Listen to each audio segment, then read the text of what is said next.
Sela System, Tila Belt, mid-2670. Vice Admiral Wolf, TRSC Sword of Reckoning, 7th Fleet. After the 7th Fleet subjugated the enemy fleet over Belladere and Dorne, they have made their way just within the threshold of the Tila Belt. Wary, Wolf ordered a full intelligence diagnostic of their latest hour of operation. "How are we looking, Minerva?" A man, grizzled from years of service, spoke to her.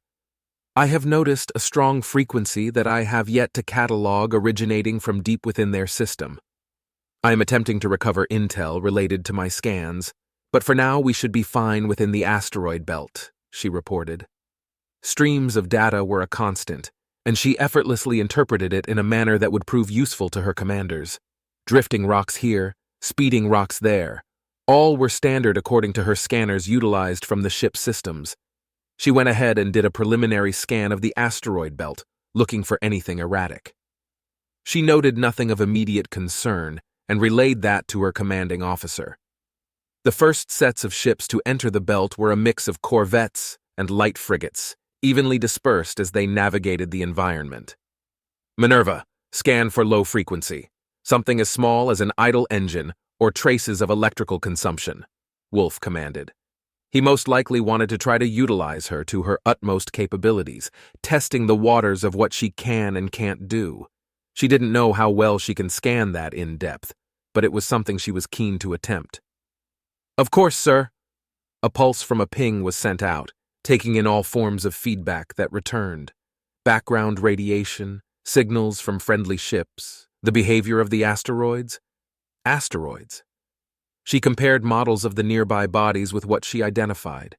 They were erratic and flowed contrary to the natural state of the belt. They didn't pop for excessive power consumption like what Wolf had suggested. Instead, they reminded her of an earlier ambush from a new class of ship in the earlier systems. "That's Admiral. I suggest you order a full combat stance at once," Minerva advised. "What do you have?" he inquired, urgency prevalent in his voice. "Putting it up on screen now." They had already displayed the bodies of asteroid that littered their area of operation, even the smaller ones. However, something caught his eye during the scans for the visualized radar systems. "Scouting party?" Wolf asked. "Why aren't they showing up on screen?" Minerva analyzed the anomaly intensively, and as they creeped closer but sat at a safe distance, still giving off the same elusive signature. "It is by my account that these ships are of the same class or house the same technology as the ambush fleet from several systems ago." Wolf knew exactly what she meant. It was when they had just entered a system and found Vale and his advanced fleet in combat with an enemy that had left as quickly as they appeared. It was unlike any of the ships cataloged during Draxus, so he figured it was a hidden weapon they had been saving for later. "Can you get a lock? What size ship are we dealing with?" Minerva ran through her database of ships and concluded that the ships before them were Corvette class, lightly shielded and lightly armored. Even if they didn't appear on screen or on the tactical holographic table, they had Minerva to interpolate that data, and thus was the one to take weapons command. She would take the shot. "Currently, there are only 3 stealth-class enemy corvettes present," she reported. "Conducting surveillance, no doubt," spoke Gruda, a voice who had been silent thus far. "Even I can see that, Gruda. Do you know how much they're going to send our way?" Wolf beckoned with an urgency. "With us so close to our cradle, they are likely to try to swarm your fleet while keeping most ships in orbit around the planet. I suspect a healthy 120 or so," Gruda responded. In that case, Minerva, you have full execute authority. Organize a sync shot of the 3 Corvette-size signatures. Randall, organize a formation using the nearby rocks as cover while the main force moves together." "What do you plan to do?" questioned Gruda. "We'll ambush their ambush. Minerva, fire at will." As Minerva charged the Mac in addition to 2 other heavy frigates, Wolf took this time to question Gruda. "Tell me, do you regret joining us?" Gruda didn't know how to respond. He felt that the current tempo was moving too quick for his liking, but that was out of his control. He detested the acts of the current military and those who had allowed it to persist, most notable, the War Council and Chief General Torlak. "I do not agree, nor can I condone what the military of Celia have committed against your people." That blame falls to the War Council and their ultimate pawn, Torlak. I only ask that you spare the innocent citizens of Celia and her people." Wolf nodded in response. "I'm glad you feel that way. Perhaps with sympathy like that, we can turn public opinion in our favor. Because what we are about to do will against all odds and will ultimately make us out as demons to your people." The words spoken by Wolf ultimately fell beyond Gruda's initial understanding, leaving him confused. Wolf then turned to the rest of the crew and spoke into a microphone that was connected to not only the rest of the ship, but to others within the fleet. "We are in the final stretch. Beyond these rocks is the home of our enemy, who will fight down to their last man, no doubt. We are most likely outmanned and outgunned. Many of you will not live to return home to your families, and your service will be honored. Remember what they did to us and the atrocity committed.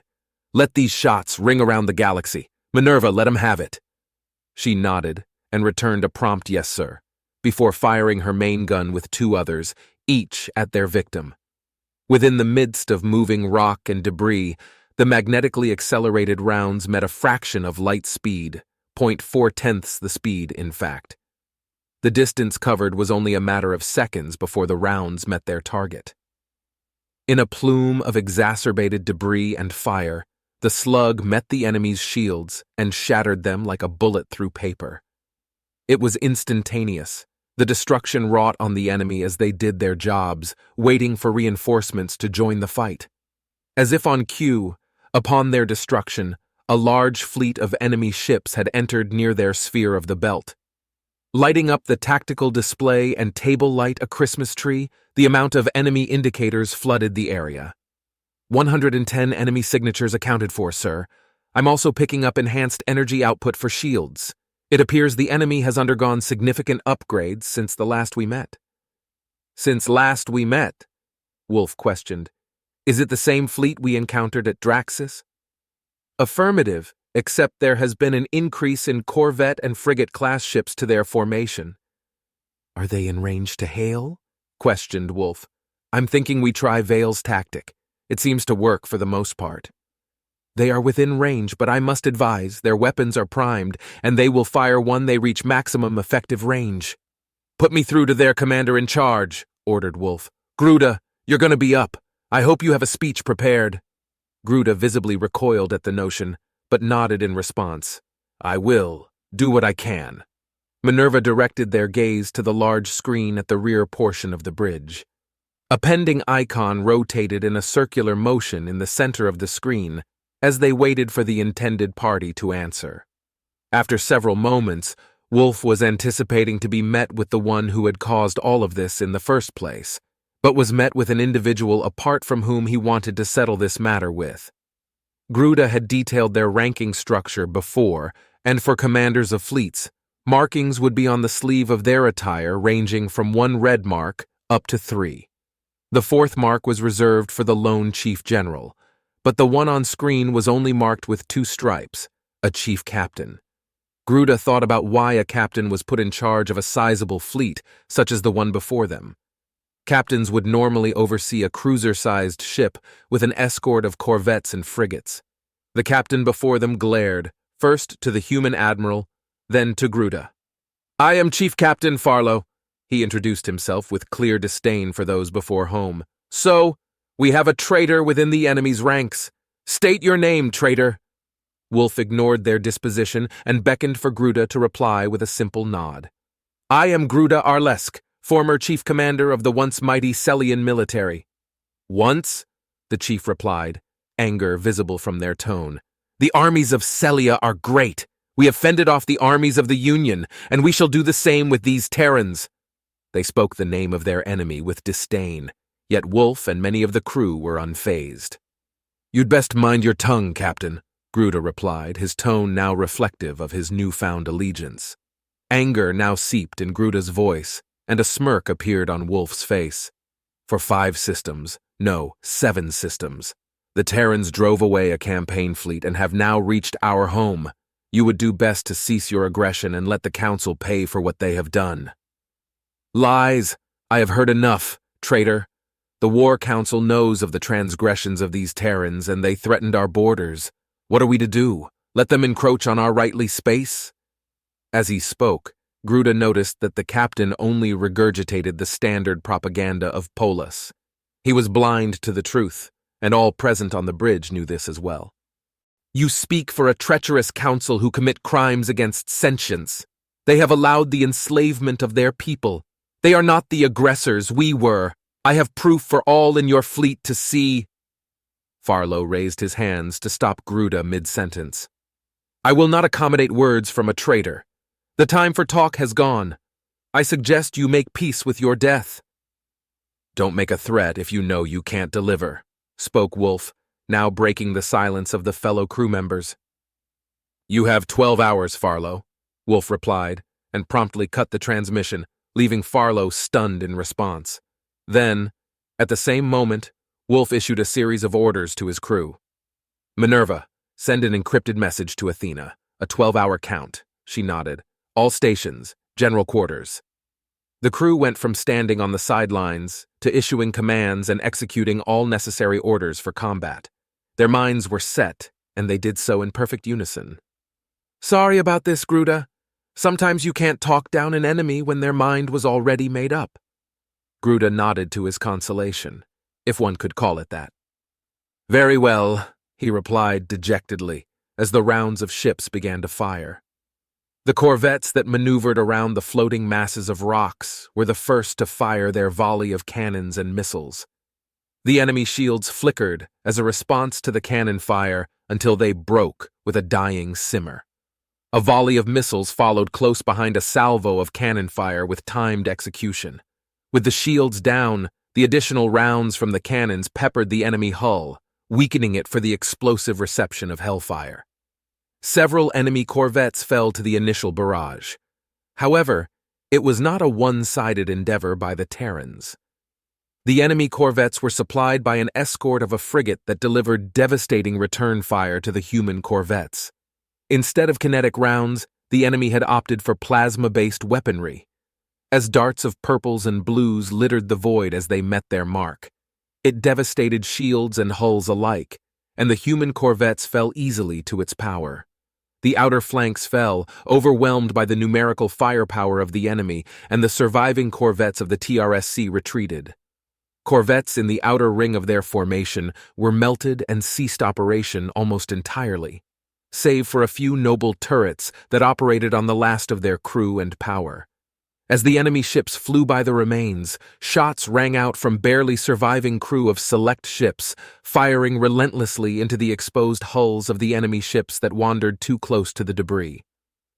Their shields were already lowered and were in the process of regenerating when their lower compartments were enveloped in flame and shrapnel. It wasn't enough to completely down the ship, but enough to slow their advance. However, the enemy frigates took aim and reduced the smoldering resistance of Terran debris into dust. "First engagement layer has been breached," reported the scans officer. "Coordinate a MAC volley.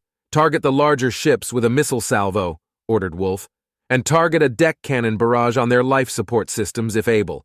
The use of AFENT rounds is authorized." "Aye, sir," the crew responded with unanimous fervor.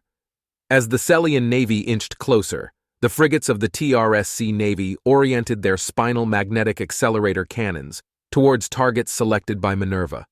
Her targeting solutions provided the most optimal source of hostile termination, in theory at least. Wolf had his doubts about her total capabilities, and total war was an area he had yet to see her active in. As fate would have it, a call from the scans officer provided a perfect opportunity. "Incoming signatures, fighter class. I'm counting just under 400. Wolf turned to Minerva, her form peering into the screens of the battlefield. "Randall, sortie our fighters." He received a nod and began issuing orders to their appropriate personnel. "Minerva, generate the best tactical solutions for our fighters. You have the reign." She nodded in response. "Just a moment, sir. Enemy targets, 392. Friendly fighters, 144. It is not ideal, but I think I can manage. Requesting full control over fleet deck cannons." Wolf thought for a moment and answered, "Granted. Randall, ensure she has what she needs." "Understood, sir." On the tactical display, smaller dots sharing the same green hue, digital signatures of friendly fighters departed both carriers of the group, aiming for the outer edges of the formation in a crescent moon pattern. The formation of the enemy ships reflected a trident, with their heaviest concentration in the center, flanked by a lesser concentration on the sides. Cruisers, a carrier, and heavy frigates made the center, with the sides consisting of corvettes and light to medium frigates. Numerically, they outnumbered and outgunned his fleet, but that didn't mean they outmatched them in quality. All it would take were a few well-placed shots. The enemy fleet remained in cover of the asteroids, so a direct assault wasn't viable. Their fighters began to navigate through the field, circling the large asteroid before them, tens of kilometers wide. "Sir, their forces are splitting, full steam," mentioned the scans officer. "Minerva," he turned to the AI. "You got it?" "Of course, sir." The first waves of fighters consisted of only half of all available fighters per carrier. It was standard practice with carriers to send off a wave of fighters while the rest stood by until it was time for the first wave to return. Before they would, the second wave would enter combat to relieve the prior wave. Such a system was devised to maintain a continuous stream of fighters, using the in-between time as time to rearm and refuel. The fighters were now closing in on the enemy, halting their advance. From the numerous monitors, the green friendly indicators engaged the tip of the enemy fighters. Aerial combat had now begun. Wolf had relieved command to Minerva for fire support. He was skeptical still, but proceeded to go along with this field testing. "When you're ready, Minerva." She didn't respond, as her gaze was locked on the battlefield from the numerous scanners and probes available to her, not just from her ship, but from the data gathered from the other ships from the fleet. When she came to, her eyes darted around until locking onto Gruda, then to Wolf. "It will be some time, but you may want to turn your eyes forward." They turned without question to the viewport, which also had flanked around it, other displays of ships in different areas of operation. In the next moment, several heavy frigates, along with some light cruisers, accelerated towards the enemy force, but stopped just out of the enemy maximum range. "Gruda," she spoke, turning to the pale blue Celian. "Do you know what one should do to achieve victory over your enemy?" He thought for a moment before responding. "To defeat the enemy commander. From there the rest would scatter. It is universal for us, as it is our doctrine," he replied confidently. "True, perhaps from a more ancient era." Her words confused him. "What do you mean?" "I'm saying in an earlier, more archaic time, killing an enemy commander was all you really needed to turn the tide of battle and demoralize the troops. However, for humanity, we have developed multiple philosophies on war." Gruda grew concerned to her words, as each alluded to a worst-case scenario as the first and only option. Fear grew within him. Such as ancient works such as The Art of War by an individual called Sun Tzu, who is believed simply to be an alias, or the 48 Laws of Power, which can be applied to oneself as well as in war. "And I fear for your people of the 15th Law of Power." Gruda gulped, his throat dry from his sudden restlessness. Which I is? To crush your enemy totally." Fear wrought on Gruda's face as he tried to parse the 5-worded sentence, trying to rationalize their meaning. With a defeated countenance, he asked for clarification. "What does that entail?" "With a race such as yours, you should know." He nodded in response, but beckoned the AI to continue. "We will not stop here. Should we be successful in our initial conquest, the fleets not present would be targeted for subjugation. If we leave your armies capable of recovery, then they would want nothing but revenge. Humanity can only gain peace if our enemies ceased to exist, but I am bound by protocol to abide the orders of my human counterparts." Gruda spoke, in response, slightly angered, but ultimately fearful of the AI. "And that will be in your favor. How? If we can remove all options for our enemy to retaliate, then they will have no choice but to bend to our will. We have already done so with the colonies already conquered. As long as there are no rebellions, they will live." He soured at the notion, but conceded to their superiority. "How do you know when you have won?" "By giving the enemy nothing to negotiate with and no room to maneuver. By then we will have crushed them, and this battle will be no different." Gruda feared for his countrymen but knew it to be inevitable. He felt a pressure on his shoulder and knew it to be Wolf, who seemed ready to offer some form of consolation. Humanity has always known war. It's one of the few things that in our blood that we can use to offer a better chance for those who are innocent, just as much as it is easy to take. It's why we do the dirty work, so that the innocent, friends and family can live their lives in normalcy. I understand, but I find it frustrating watching my people fall for the decisions of the War Council. I can't say I don't sympathize. I do. But a message needs to be sent. You attack citizens of the Terran Republic, your armies will burn. Minerva, fire at will. As directed, Minerva had gained control over the weapon systems of the fleet and systematically aligned their barrels to strategically marked enemies that zipped around in the void. Back and forth, TRSC fighters trailed behind an enemy, just as much as the enemy trailed them. Trails of blue thruster debris littered the environment as they chased their prey, firing into their backside with a wall of depleted uranium core rounds that spun upwards of 4,000 RPM. Even with on-loaded missile support, it wasn't enough to compensate for the density of Celian fighters that littered the space. The Terran fighters did have quality of pilot over the standard Celian, but were enormously outgunned. It began to show when friendly fighters were slowly incapacitated during their dogfights. It was a wonder the enemy didn't crash into one another as they tried to gun down a single craft at any given time. Initiating counter-offensive. I hope you brought earplugs and sunglasses. Wolf nodded to the crew, but did little to actually mitigate sunlight damage. They wished to see the show and magnified areas of combat heavy with enemy forces. Firing in 3, 2, 1. From across their battle lines, traces of light darted from the Terran ships, meeting their mark with destructive power so fierce and deafening that Wolf and his crew almost felt pity. Instead of wasting a shot on a small corvette or the smaller frigates, most shots targeted the largest ships in the enemy formation. Heavy frigates and cruisers were par for the course and were now heavily crippled from the attack. Even some enemy fighters were caught in the trajectory and were met with instant obliteration that they had no way of registering. It was painless and sudden, a fate that Minerva felt to be too good of a death. This was met with a glare from Gruda, who watched in solemn horror the slaughter of his kin. At least, it was quick for the fighters, he muttered, catching the attention of Minerva and Wolf. I am surprised your people have not developed such technology, commented Minerva. For humans, it was only a matter of time since the dawn of firearms to figure out how to make a projectile go further with bigger, more destructive ordnance.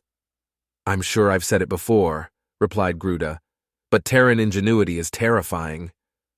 Wolf noticed on the corner of his peripherals a motion of fist bumps from the nearby comms and navigation officers. Minerva, make sure we conserve ammo.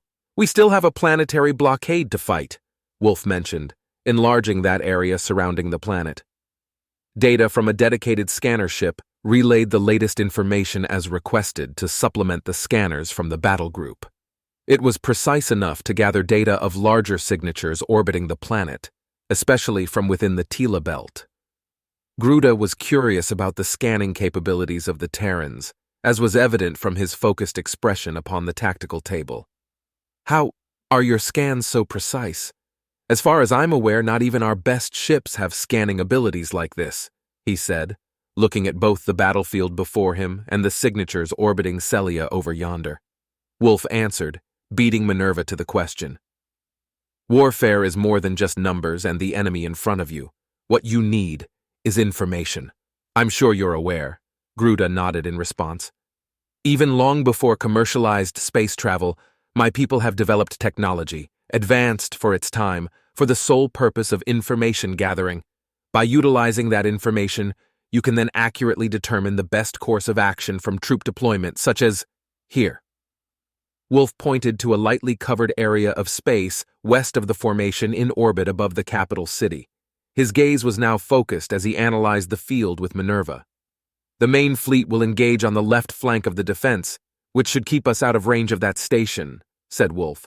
Then we'll organize a secondary flanking assault with Vale's fleet. He looked to Minerva, issuing her a set of new orders following their current engagement. Organize with both fleets the best targets to engage using the max. We just need to keep the enemy busy until reinforcements arrive so that our ground troops can complete their mission. Of course, sir. Would you like me to prep Lieutenant O'Brien's requisitions and reinforcements? Added Minerva. Wolf nodded. We should have enough kestrels for vehicle transport aboard their assault carrier, as well as a healthy contingent of raiders to make a drop into the city. They'll need more than a company. Randall, organize the rest of 4th Battalion for a hot drop. Aye, sir. I'm willing to bet they're itching for a fight, too. Just remind them of the rules of engagement. I don't need them making paperwork for me after this is over. Randall nodded with a grand smile and left the bridge to the tactical war room, leaving Gruda with Wolf, Minerva, and the rest of the focused bridge crew.